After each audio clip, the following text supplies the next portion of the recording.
학습활동 확인해 보겠습니다. 이 시에서 농촌의 현실을 드러내는 식구들 확인해 볼까요? 날로 기우듬에 가는 마을 회관역, 그 회관 들창 거덜내는 대바람, 술만 취하면 앰프를 켜고 천둥산 박달재를 울고 넘는 이장, 생산도 새마을도 다 끊긴 궁벽, 난장난 비닐하우스 같은 것들이 이 시에서 농촌의 현실을 드러내는 대표적인 식구들로 생각해 볼 수 있겠네요. 그렇다면 이 시의 맥락을 고려해서 다음 구절에서 청솔은 과연 어떠한 존재인지 확인해 봅시다. 그 둥치에 터지고 갈라진 아픔으로 푸른 눈 더욱 못 감는다 라고 이야기할 때는 농촌의 아픔을 외면하지 않고 마을 사람들과 함께하는 존재임을 이야기하고 있고요.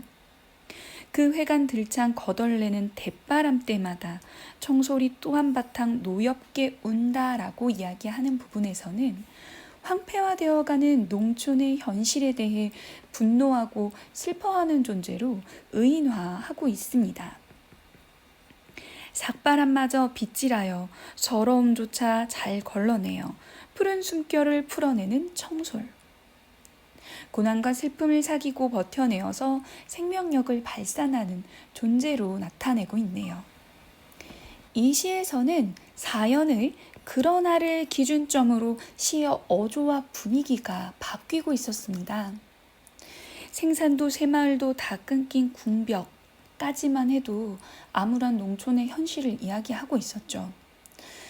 그러나를 바탕으로 시는 그 분위기가 달라지고 있었는데요.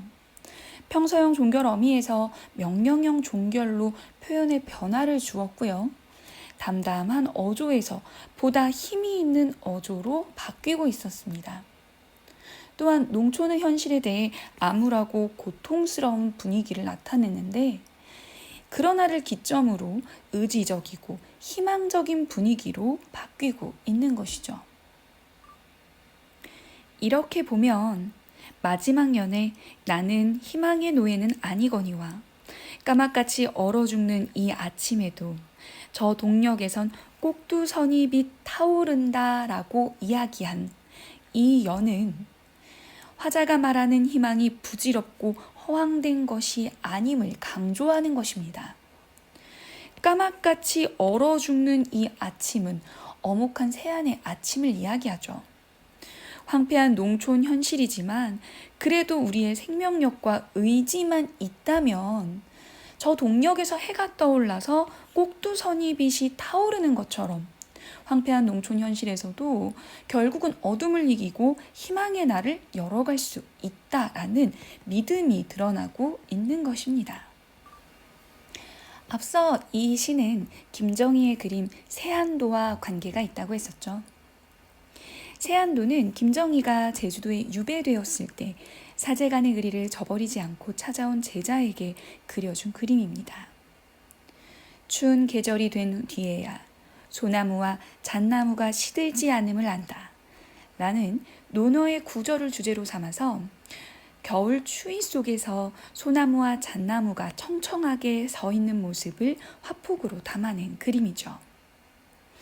이 시와 그림 세안도에 표현된 공통적인 내용은 겨울을 배경으로 하고 있다는 것입니다. 이 겨울을 배경으로 소나무의 꿋꿋한 면모가 그려지고 있죠.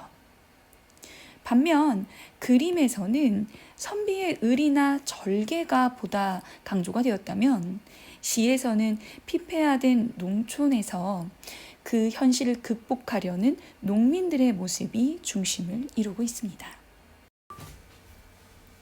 이렇게 그림을 차용하여 시를 창작함으로써 우리는 힘겨운 농촌 현실을 극복하려는 의지를 부각하는 효과를 얻을 수 있습니다. 이렇게 그림과 문학은 서로 인적 분야로서 작품 창작에 영향을 미치기도 하는 것이죠. 다음의 그래프는 이 시가 창작될 무렵의 농가 인구 변화와 농가 부채 변화를 보여주는 통계 자료입니다. 농가의 인구는 점차 줄고 있고 그에 반면 부채는 점차 늘고 있는 것을 알 수 있죠. 이는 황폐화된 농촌 현실에 대해 이야기하고 있습니다. 점차 농촌이 퇴락해가고 있음을 나타내는 것이죠. 이렇게 보면 이 시는 힘겨운 농촌 현실을 직시하고 이를 극복하고자 한다는 점에서 사회의 부정적인 상황에 대해 문제의식을 제기하고 그에 대한 해결의 노력이 중요하다는 것을 깨닫게 합니다. 여기까지 세암도의 학습활동이었습니다. 고생하셨어요.